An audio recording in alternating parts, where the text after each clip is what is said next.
يهده الله فلا مضل له ومن يضلل فلا هادي له وأشهد أن لا إله إلا الله وأشهد أن محمدا عبده ورسوله أما بعد فإن خير الحديث كتاب الله وخير الهدي هدي محمد صلى الله عليه وسلم وشر الأمور محدثاتها وكل محدثة بدعة وكل بدعة ضلالة وكل ضلالة في النار.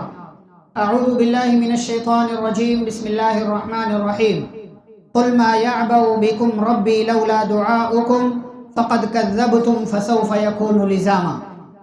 رب اشرح لي صدري ويسر لي أمري واحلل عقدة من لساني يفقهوا قولي. سبحانك لا علم لنا إلا ما علمتنا إنك أنت العليم الحكيم. رب زدني علما. اللهم صل على محمد وعلى آل محمد كما صليت على إبراهيم وعلى آل إبراهيم إنك حميد مجيد.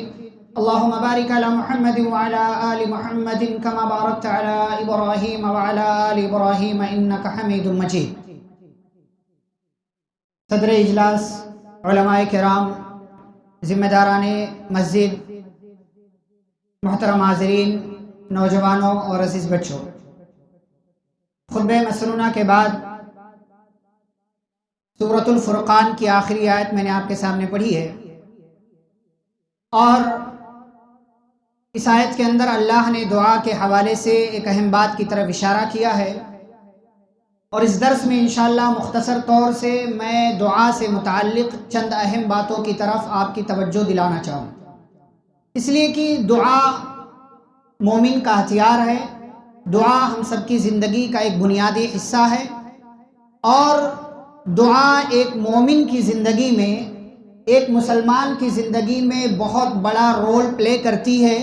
اس لیے دعاؤں کے تعلق سے ہمیں بہت ساری باتیں جاننا چاہیے، اور پھر اسی کے حساب سے ہمیں اللہ رب العزت سے دعا کے ذریعے رابطے اور کنیکشن میں رہنا چاہیے.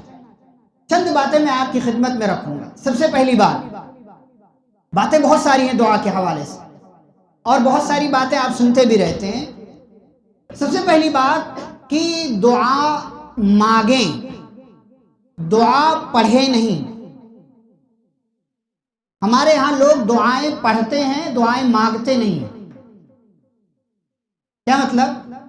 ربنا آتنا فی الدنیا حسنہ وفی الآخرۃ حسنہ وقنا عذاب النار.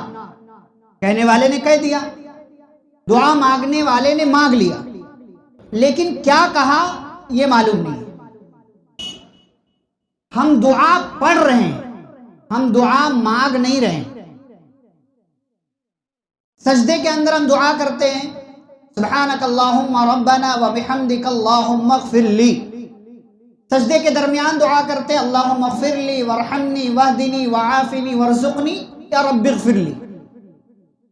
تشہد میں دعا پڑھتے ہیں، اللہم صلی علی محمد اللہم بارک علی محمد، یا اس کے بعد اللہم انی ظلمت نفسی اللہم انی اعوذ بک. جو بھی دعائیں پڑھتے ہیں، ہم دعائیں پڑھتے ہیں، دعائیں کرتے یا مانگتے نہیں ہیں. ہمیں دعائیں مانگنا چاہیے، دعائیں پڑھنا نہیں چاہیے. جو ہم مانگ رہے ہیں یا جو ہم اپنی زبان سے بول رہے ہیں، اس کے اندر ہم کہہ کیا رہے ہیں، کیا مانگ رہے ہیں، اس کا ہمیں احساس ہونا چاہیے، اس کا علم ہونا چاہیے. کتنی خوبصورت دعا ہے، ربنا آتنا فی الدنیا حسنہ وفی الآخرۃ حسنۃ وقنا عذاب النار. آپ نے کہہ دیا، لیکن اس کے پیچھے آپ مانگ کیا رہے ہیں، یہ آپ کو اگر احساس نہ ہو تو دعا میں وہ جذبات اور وہ ایموشن نہیں آئیں گے جو دعا آپ سے مطالبہ کرتی ہے. دعا مانگتے ہوئے ہمیں اس بات کا ہمیشہ احساس رہنا چاہیے کہ ہم اللہ سے دعا مانگیں، دعائیں پڑھیں نہیں. گھر سے نکلے، بسم اللہ توکلت علی اللہ لا حول ولا قوت الا باللہ. ہم نے پڑھ تو لیا، لیکن ہم نے کہا کیا ہے یہ ہمیں اگر معلوم نہیں ہے تو پھر ہمیں نہ رب کی عظمت کا احساس ہوگا، نہ اس دعا کی اہمیت کا احساس ہوگا. بسم اللہ، اللہ کے نام سے. آپ گھر سے نکل رہے ہیں، اپنے آپ کو اللہ کے نام پر چھوڑ دے رہے ہیں. توکلت علی اللہ، اللہ کے نام سے نکل رہا ہوں، اسی کے اوپر بھروسہ کر رہا ہوں.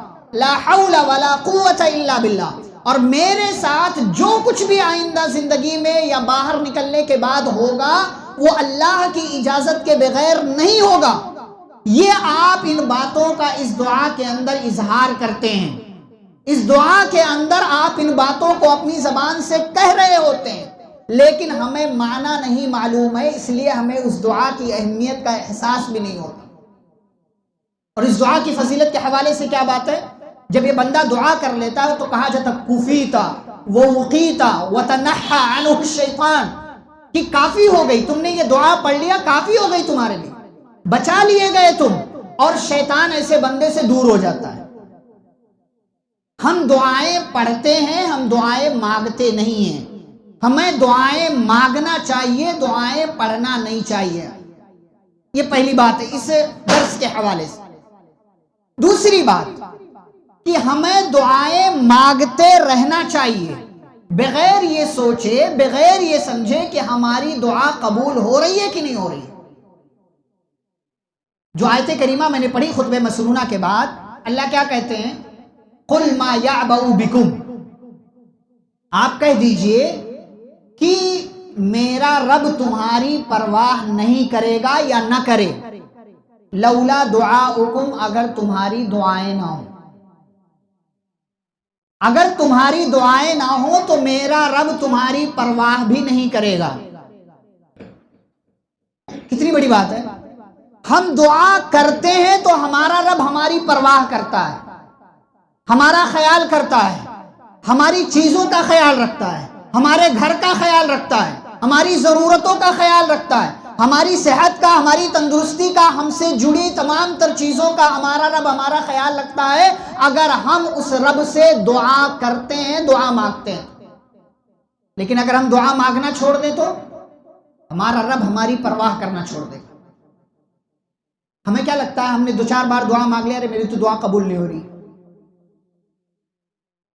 میری دعا قبول، آپ نے مانگا تھا کچھ نہیں ملا، آپ کو 10 دن 15 دن 1 مہینہ آپ نے مانگا نہیں ملا، آپ نے دعا کرنا چھوڑ دیا، تو کس کا نقصان ہوگا؟ آپ کا نقصان ہوگا۔ دعا مانگتے رہنا چاہیے بغیر یہ سوچے سمجھے کہ آپ نے جو مانگا ہے وہ مل رہا ہے کہ نہیں مل رہا۔ پیارے رسول صلی اللہ علیہ وسلم نے کیا کہا کہ ایک بندہ جب دعا مانگتا ہے تو اس کی دعا اللہ قبول کر لیتا اگر اس میں گناہ شامل نہ ہو، یا جب تک وہ جلد بازی نہ مچائے تب تک اس کی دعا اللہ قبول کر لیتا ہے۔ اور قبول کرنے کی 3 شکلیں ہیں۔ نمبر 1، یا تو جو مانگا ہے وہی مل جاتا ہے۔ نمبر 2، یا تو اس دعا کی وجہ سے آپ کے اوپر آنے والی کوئی مصیبت تھی اللہ دور کر دیتا ہے۔ آپ نے ابھی نماز پڑھی، باہر نکل گئے، نماز کے اندر آپ نے دعا مانگی اور نکل گئے، آپ مسجد کے اندر داخل ہوئے تھے، دعا مانگی، نکلتے ہوئے اللہ سے دعا کیا، باہر نکل گئے، آپ نے رب سے جو مانگا وہ نہیں ملا، لیکن ہو سکتا ہے کہ روڈ پر جب آپ پہنچے آپ کو کسی ایکسیڈنٹ سے اللہ نے بچا لیا، اسی دعا کی برکت۔ آپ کی زندگی میں کوئی آنے والی مصیبت تھی، آپ نے صبح جو ہے دعا مانگا تھا رب سے، دوپہر میں آپ کے ساتھ کوئی حادثہ ہونے والا تھا، اللہ نے اس دعا کی برکت سے آپ کو ہو سکتا ہے بچا لیا ہو۔ ہمیں سوچنا چاہیے، ہم تو ظاہر کے پابند ہیں نا کہ ہم نے جو مانگا تھا وہ نہیں ملا، مطلب میری دعا قبول نہیں ہوئی۔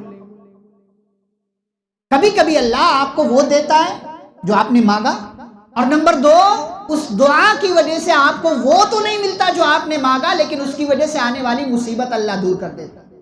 اور نمبر 3، کہ اللہ آپ کی اس دعا کو اسٹور کر کے رکھ لیتا ہے، جمع کر لیتا ہے، اور قیامت کے دن اس ساری دعاؤں کا بدلہ آپ کی جھولی میں، آپ کے دامن میں ڈال دے گا۔ ہم سوچیں اگر ایک مہینے میں اگر ہم نے 50 مرتبہ اللہ سے دعا کی، کرتے تو نہیں ہیں لیکن مان لو 50 مرتبہ ہم نے مانگا، 50 مرتبہ میں صرف 1 مرتبہ ہمیں لگا کہ ہماری دعا قبول ہوئی ہے، اور 49 مرتبہ نہیں ہوئی، تو یہ 49 مرتبہ اللہ نے اپنے پاس اسٹور کر کے رکھا ہوا، قیامت کے دن اس کا بدلہ دے گا۔ میرے بندے تو نے مانگا تھا، لے اس کا بدلہ، اس کا بدلہ، اس کا بدلہ، اس کا بدلہ، 49 مرتبہ کا بدلہ اللہ تعالیٰ آپ کو دے دے گا قیامت کے دن۔ یا ہو سکتا ہے وہ 49 ٹائم جو آپ کو لگتا ہے دعا قبول نہیں ہوئی، اس میں سے ہو سکتا ہے 9 بار، 5 بار، 4 بار آپ کی زندگی کوئی آنے والا حادثہ اللہ نے آپ سے دور کر دی۔ تو بغیر یہ سوچے سمجھے کہ میری دعا بظاہر قبول ہو رہی ہے کہ نہیں ہو رہی ہے، ہمیں مسلسل اللہ رب العالمین سے مانگتے رہنا چاہیے۔ ہمارا کام مانگنا ہے، دینا کیسے دینا، کب دینا، کس طریقے سے دینا، یہ سارا کام اس رب کا ہے۔ یہ دوسری بات۔ تیسری بات کہ جب اللہ سے مانگیں تو اللہ کو سامنے رکھ کر مانگیں اور اللہ کے حساب سے مانگیں۔ یہ نہیں کہ اللہ تیری مرضی ہو تو دے، نہیں ہو تو مت دے۔ جیسے ایک صحابی کو نبی صلی اللہ علیہ وسلم نے سنا، کیا دعا کر رہے تھے؟ اللہم اغفر لی ان شئت، اے اللہ اگر تو چاہے تو مجھے معاف کر دے۔ اللہم ارحمنی ان شئت، اے اللہ تو مجھ پر رحم کر دے اگر تو چاہے۔ تو نبی نے کہا اس طریقے سے دعا مت کرو کہ اللہ اگر تو چاہے، کیونکہ اللہ کو کوئی مجبور کرنے والا نہیں، اللہ کو کوئی مجبور کرنے والا نہیں۔ جب بھی مانگے اللہ کو سامنے رکھ کر کے اللہ کے مطابق مانگے۔ اور اسی میں ایک چیز کہ دعا ہم رب سے کر رہے ہیں تو دعا مانگتے ہوئے رب کے ساتھ ادب کا بھی خیال رکھنا چاہیے۔ ایوب علیہ السلام نے کیا دعا مانگی اللہ سے؟ انی مسنی الضر وانت ارحم الراحمین۔ اللہ نے کہا سورۃ الانبیاء میں کہ انہوں نے دعا مانگی، اے میرے رب مجھے تکلیف لاحق ہے، میں بیمار ہوں۔ تکلیف کس نے دیا؟ اللہ نے۔ مصیبت میں کس نے پہنچایا؟ بیماری کس نے دی؟ اللہ نے۔ ایک بیماری 18 سال تک۔ کیا کہا؟ اے اللہ مجھے تکلیف پہنچ چکی ہے، اور پھر کیا کہا؟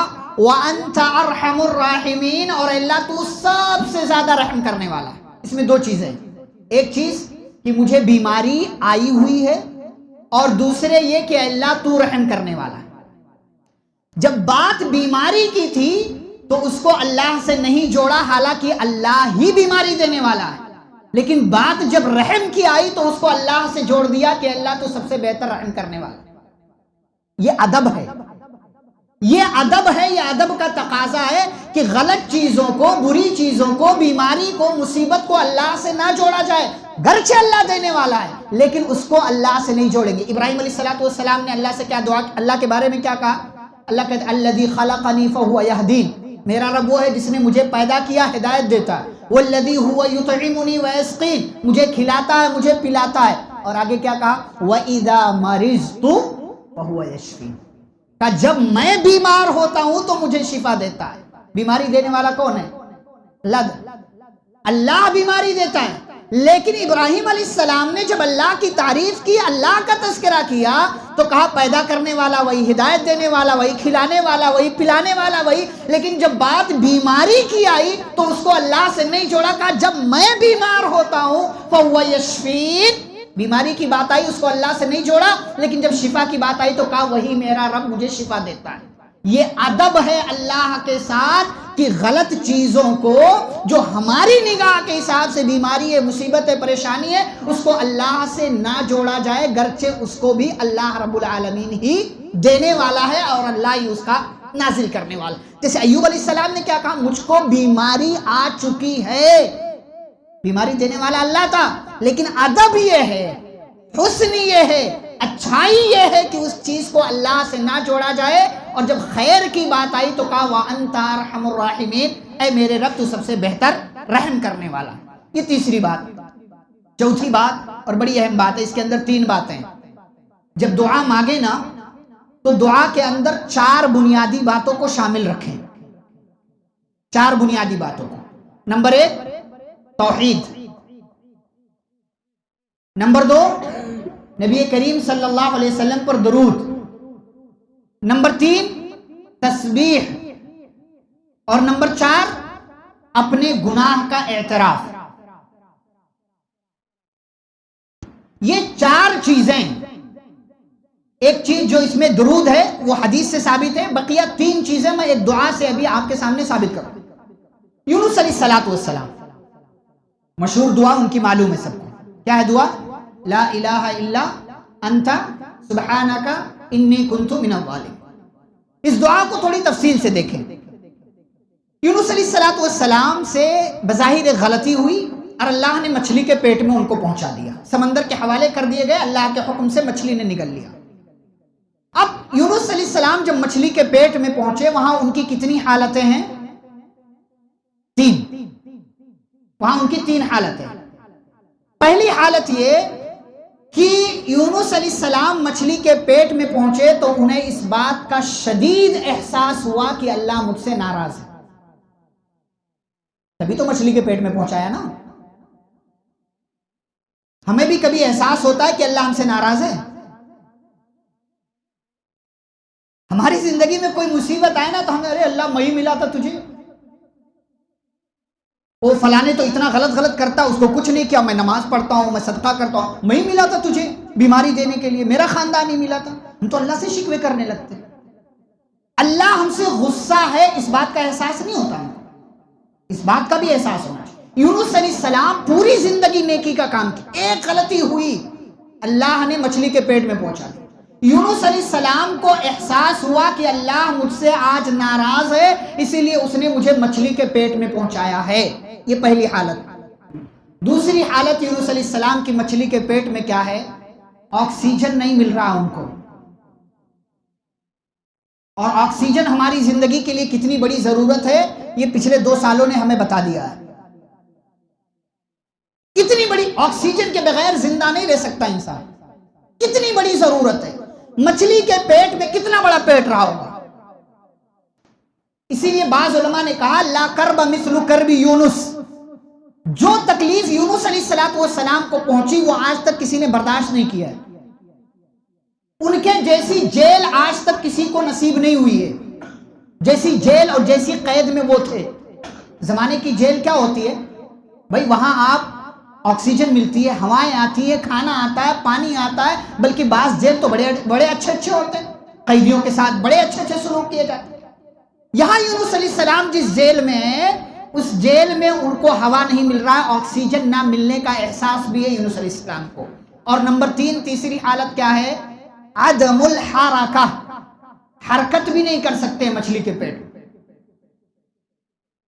بھائی کتنے 7 8 فٹ 10 فٹ مان لو، یونس علیہ السلام 8 فٹ کے 10 فٹ کے رہے ہوں گے، مچھلی کا پیٹ کتنا بڑا رہا ہوگا؟ 50 فٹ بھی مان لو، اگر 50 فٹ بھی مان لو، کتنی حرکت کریں گے یہاں سے وہاں، وہاں سے یہاں۔ جیل میں تو انسان حرکت کر لیتا ہے، اٹھ لیتا ہے، بیٹھ لیتا ہے، کھڑا ہو لیتا ہے، بہت سارے کام کر لیتا ہے۔ لیکن یونس علیہ السلام کو اس مچھلی کے پیٹ میں 3 طرح کی حالت ہے: اللہ کے غصے کا احساس، آکسیجن نہیں مل رہا اس کا احساس، اور حرکت نہیں کر سکتے۔ اور جب حرکت نہیں کریں گے تو کیا ہوتی ہے؟ باڈی مفلوج ہو جاتی ہے، شل ہو جاتی ہے، ناکارہ ہو جاتی ہے، برباد۔ آپ اپنے ہاتھ کو 1 گھنٹہ ایسے ہی رکھ لیں اور اس کے بعد آپ 1 گھنٹے کے بعد ہٹائیں، آپ کو درد کا احساس ہوگا، تکلیف کا احساس ہوگا، وہ منجمد ہو جائے گا، اسی جگہ پر وہ جم جائے گا۔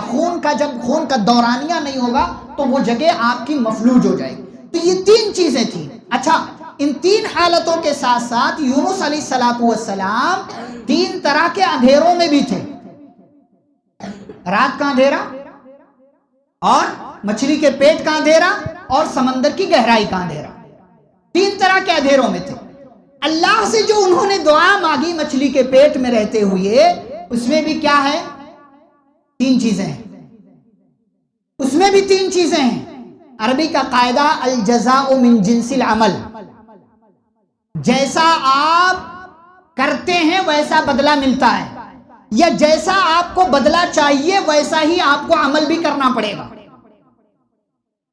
ایک بات سب جانتے ہیں کہ صدقہ کرنے سے بلائیں ٹلتی ہیں، صدقہ کرنے سے بلائیں ٹلتی ہیں، لیکن اگر آپ کے خاندان کا کوئی انسان اللہ نہ کرے وہ کینسر کی بیماری میں، اور آپ یہ کہیں ارے صدقہ، مولوی صاحب نے کہا تھا صدقہ کرنے سے بلائیں ٹلتی ہے، چلو 100 روپیہ دے دو، کسی کو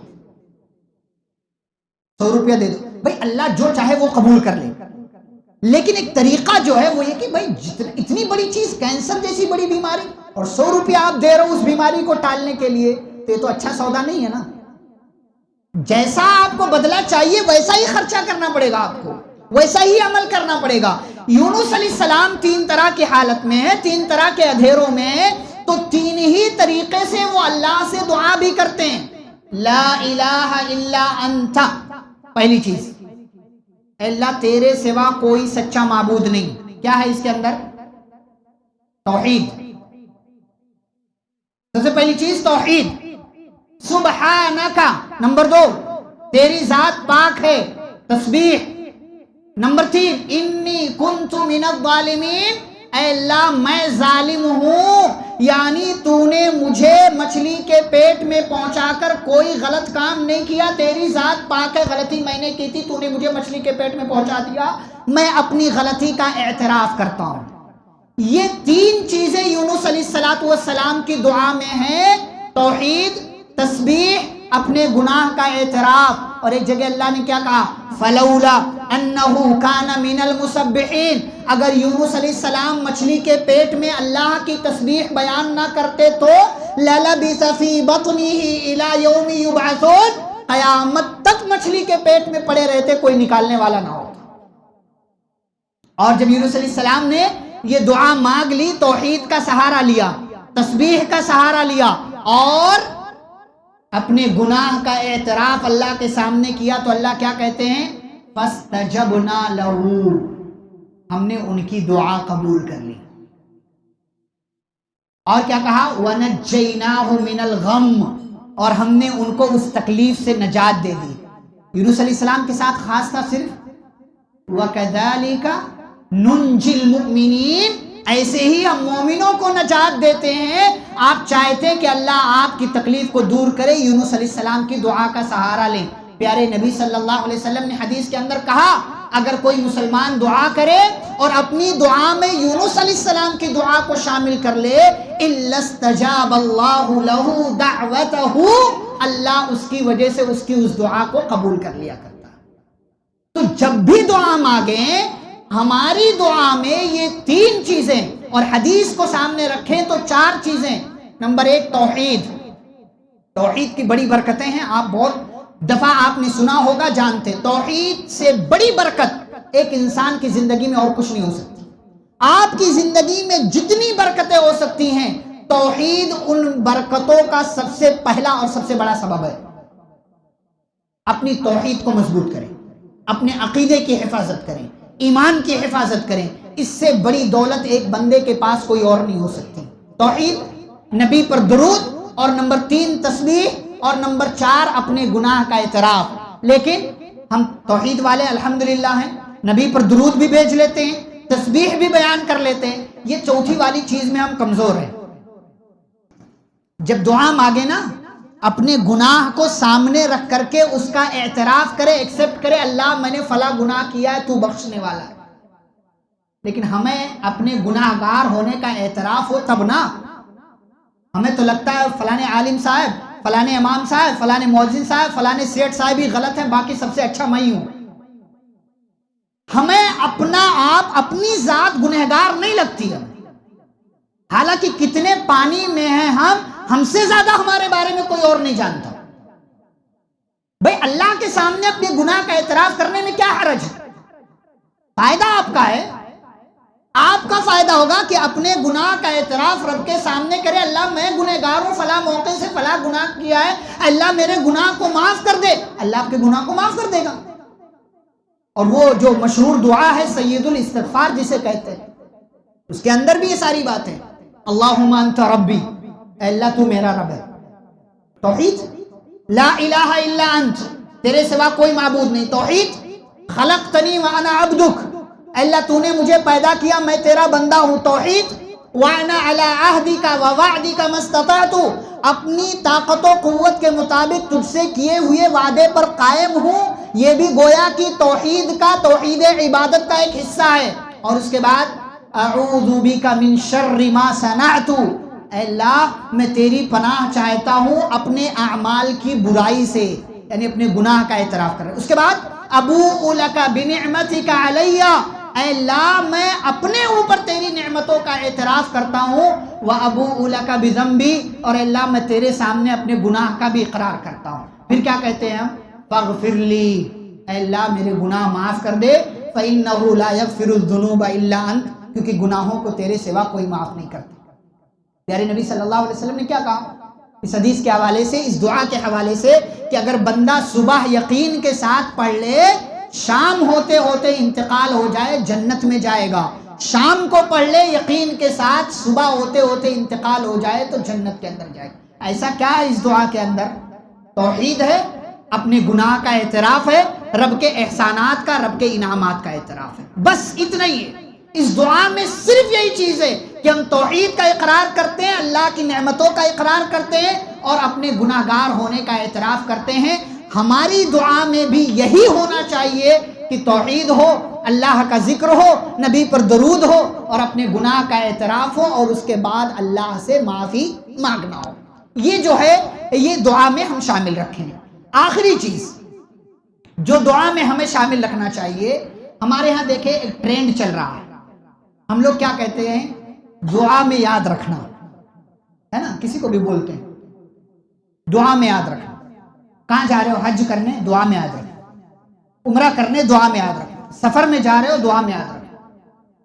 اب الگ الگ ہو رہے ہیں، دعا میں یاد رکھنا۔ فون پر بات ہو رہی، دعا میں یاد رکھنا۔ لیکن کون کس کو کتنا دعاؤں میں یاد رکھ رہا ہے، اپنا اپنا دیکھ لیں ہم۔ بھئی آپ خود اپنے بارے میں سوچیں کہ آپ سے 10 لوگوں نے کہا تھا دعا میں یاد رکھنا، کس کو یاد رکھا آپ نے؟ اپنے لیے دعا کرنے کی توفیق نہیں ملتی، اپنے لیے بندہ جلدی ہاتھ نہیں اٹھا رہا، دوسرے کے لیے کیا خاص دعا کرے گا؟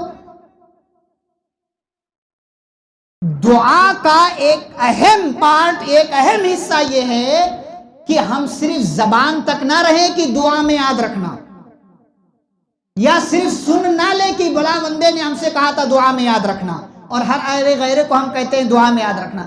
دعا کا ایک اپنا ادب ہے، دعا عبادت ہے، کسی کو بھی ہم بول دیتے ہیں دعا میں یاد رکھنا۔ ٹرینڈ چل رہا، بس زبانی جمع خرچ کر رہے ہیں، عملی اعتبار سے کوئی اس میدان میں نہیں الا ماشاءاللہ۔ تو دعا میں یاد رکھنا یہ بہت بڑی چیز ہے۔ انبیاء کرام نے اپنی امتوں کو اپنی دعاؤں میں یاد رکھا ہے، اور پیارے نبی صلی اللہ علیہ وسلم کی بات دیکھیں کہ نبی نے زندگی میں بھی اپنی امت کے لیے دعا کیا ہے، اور قیامت کے دن بھی اللہ نے جو دعا کا ایک اختیار دے رکھا تھا نا ہر نبی کو، کہ نبی دنیا میں جو بھی دعا کریں گے پہلے سے اللہ نے کہا قبول، جو بھی مانگو، ایک ایک دعا تمام نبیوں کو دیا۔ نبی نے کہا کہ تمام نبیوں نے وہ آپشن لے لیا لیکن میں نے نہیں لیا، قیامت کے دن میں وہ آپشن استعمال کروں گا۔ یہ نبی کی مہربانی ہے امت پر کہ نبی دوسروں کو، اپنی امتیوں کو اپنی دعاؤں میں یاد رکھتے ہیں۔ ہم کتنا یاد رکھتے ہیں؟ اپنے آپ سے پوچھیں۔ اچھا ہم یاد کیوں نہیں رکھتے؟ سفر پر جا رہے ہو، دعا میں یاد رکھنا۔ اب وہ بندہ جو سفر پر جا رہا ہے نا، وہ پتہ نہیں دعا کرتا بھی کہ نہیں کرتا ہے۔ وہ تو یہاں سے وائی فائی کے ذریعے بہت ساری فلمیں ڈاؤن لوڈ کر کے لے کے جاتا، مست میں سفر کٹے گا۔ ڈرامے ڈاؤن لوڈ کر لو، ویب سیریز ڈاؤن لوڈ کر لو، سفر بڑی آسانی سے کٹے گا۔ اور ایئر فون کان میں ڈالا، مست میں ٹیک لگایا، سو گیا، لیٹ گیا اور دیکھ رہا ہے اور مست ہے وہ اپنی زندگی۔ نہ نماز، نہ دعا، نہ اپنے لیے دعا نہیں ہے تو دوسرے کے لیے کیا دعا کرے گا؟ حالانکہ اچھا ہم مفاد پرست بھی بڑے ہیں، تو دوسرے کے لیے میں دعا کروں گا، مجھے کیا ملے گا؟ ہم تو یہ چاہتے ہیں نا بھائی کسی کے لیے کوئی کام کروں تو میرا کوئی فائدہ ہو، اسی لیے ہم دوسرے کی ٹانگ کھینچتے رہتے ہیں، ہم سے آگے نہ نکل جائے۔ چغلیاں، برائیاں، غیبتیں اسی لیے ہوتی ہیں کیونکہ ہم کسی کو اپنے سے اچھا نہیں دیکھنا چاہتے، اپنے آپ سے آگے کسی اور کو نہیں دیکھنا چاہتے، اسی لیے ساری برائیاں ہم انجام دیتے۔ جبکہ اگر ہم دعا کریں دوسروں کے لیے نا تو یہ دعا قبول بھی ہوتی ہے، اور اس میں ہمارا بہت بڑا فائدہ ہے، وہ فائدہ بتا کر کے بات ختم کریں گے۔ دوسروں کو اپنی دعا، جب بھی دعا کے لیے ہاتھ اٹھائیں نا، جب بھی مانگیں تو صرف اپنے لیے نہ مانگیں، اپنی فیملی، خاندان، ماں باپ، زندہ مردہ اور آس پڑوس کے لوگ، اپنے علاقے کی حفاظت کے لیے جن لوگوں نے آپ کو دعا میں یاد رکھنے کے لیے کہا، ممکن ہو ان کے لیے بھی دعائیں کریں۔ دوسروں کے، ہم پیٹھ پیچھے برائیاں بیان کرتے ہیں لیکن پیٹھ پیچھے ہم دعائیں نہیں مانگتے کسی کی۔ یہ بہت بڑی خامی ہے ہم انسانوں کے اندر کہ ہم برائیاں تو بیان کر لیتے ہیں اور ہم دکھانے کے لیے کہ ارے بڑا نیک ہو، دعا میں یاد رکھنا، کسی کو بھی ہم بولتے رہتے ہیں لیکن کسی کو ہم اپنی دعاؤں میں یاد نہیں رکھتے، اس لیے کہ ہم مفاد پرست ہیں، ہم مطلب پرست ہیں، ہم فائدہ دیکھتے ہیں۔ صحیح مسلم کی حدیث ہے، پیارے نبی صلی اللہ علیہ وسلم فرماتے ہیں دعوت المرء المسلم لأخیہ بظہر الغیب مستجابہ، کہ ایک مسلمان جب اپنے کسی بھائی کی پیٹھ پیچھے اس کے لیے دعا کرتا، یہ دعا ایکسیپٹڈ، یہ دعا قبول کر لی جاتی ہے، اللہ اس دعا کو قبول کر لیتا ہے، وہ دعا اللہ کے یہاں قبول ہو جاتی ہے۔ اور پیارے نبی صلی اللہ علیہ وسلم نے آگے کیا فرمایا؟ عند رأسہ ملک مؤکل، جو دعا مانگنے والا بندہ، اس کے سر کے پاس ایک فرشتہ ہوتا ہے اللہ کی طرف سے جو مقرر کیا گیا۔ مثال کے طور پر میں ہوں، میں نے اپنے کسی بھائی کی غیر حاضری میں اس کے لیے دعا کر دیا، اللہ میرا فلاں بھائی جو ہے بیمار ہے، اللہ اس کو شفا دے دے، تو وہ فرشتہ جو میرے پاس ہے وہ کہتا آمین، اے اللہ اس کی دعا قبول کر لے۔ مجھے کیا ملا؟ مجھے ابھی کچھ نہیں ملا، میں نے بھائی کے لیے مانگا تھا، بھائی کو مل گیا، فرشتے نے آمین کہہ دیا، لیکن میری دعا کے بعد اور آمین کہنے کے بعد فرشتہ میرے لیے دعا کرتا ہے وَلَكَ بِمِثْلٍ، کہ اے اللہ کے بندے، تو نے اپنے بھائی کے لیے جو دعا مانگی ہے، اللہ تجھے بھی وہی چیز سے نواز دے جو تو نے اپنے بھائی کے لیے مانگا ہے، وَلَكَ بِمِثْلٍ، اللہ تجھے بھی وہی عطا کرے جو تو نے اپنے بھائی کے لیے مانگا، یعنی اللہ تجھے بھی ہر بیماری سے، پریشانی سے دور رکھے، اور تو بیمار ہو تو اللہ تجھے شفا دے دے۔ ہم زمین والوں کے لیے دعا کریں تو آسمان کی نوری مخلوق اللہ کے فرشتے ہمارے لیے دعا کرتے ہیں۔ یہ کتنی بڑی بات ہے کہ ہم زمین والوں کو اگر دعا میں یاد رکھتے ہیں تو آسمان والے یعنی فرشتے ہمارے لیے دعا کرتے ہیں، اور اللہ کی طرف سے مقرر کیا جاتا ہے۔ دعا میں ہماری جانب سے بڑی کوتاہیاں ہیں اور ہم بہت زیادہ سستی کے شکار ہیں، لاپرواہیاں ہوتی ہیں، حالانکہ دعا ایک مومن کا ہتھیار ہے۔ دعا مانگے بغیر کوئی چارہ نہیں ہے۔ جب بندہ اللہ سے دعا نہ مانگے تو اللہ ایسے بندے سے ناراض ہوتا ہے، غصہ ہوتا ہے۔ ہمیں دعائیں مانگتے رہنا چاہیے، اور جیسا کہ میں نے کہا کہ وہ قبول ہو رہی ہے، نہیں ہو رہی ہے، ہمیں لگتا ہے کہ نہیں ہو رہی ہے، لیکن پھر بھی ہمیں مسلسل اللہ سے دعائیں مانگنا چاہیے۔ یہ چند باتیں تھیں دعا کے حوالے سے کہ ہم دعائیں مانگیں، دعائیں پڑھیں نہیں۔ نمبر 2، دعا مسلسل مانگتے رہیں۔ نمبر 3، دعا مانگیں تو ادب کے ساتھ مانگیں، اللہ کے ساتھ ادب کا خیال رکھیں۔ اور نمبر 4، اپنی دعا میں توحید، نبی پر درود، تسبیح اور اسی طریقے سے اپنے گناہ کا اعتراف کریں۔ اور نمبر 5 یہ کہ ہم جب اپنے لیے دعا کریں تو دوسروں کو بھی اپنی دعاؤں میں یاد رکھیں۔ رب العالمین ہم سبھی کو دعائیں کرنے اور جو بھی ہم دعائیں مانگتے ہیں، اے اللہ رب العالمین ہمیں ان دعاؤں کو اخلاص کے ساتھ اور نبی پاک صلی اللہ علیہ وسلم کے بتائے ہوئے طریقے کے مطابق مانگنے کی توفیق عطا فرما۔ مولا کریم ہمارے جو بھی نیک اعمال ہیں چھوٹے بڑے، اللہ ان تمام نیکیوں کو قبول فرمائے۔ مولا کریم ہم سبھی کو پیارے نبی صلی اللہ علیہ وسلم کی کامل اور مکمل اتباع کرنے کی توفیق عطا فرما۔ اللہ جب تک دنیا میں زندہ رکھے، اسلام اور ایمان پر زندہ رکھے، خاتمہ ہو تو خاتمہ بالخیر ہو۔ وصلی اللہ تعالی علی نبینا محمد وعلی آلہ وصحبہ اجمعین برحمتک یا ارحم الراحمین۔ ربنا تقبل منا انک انت السمیع العلیم۔ والسلام علیکم ورحمۃ اللہ وبرکاتہ۔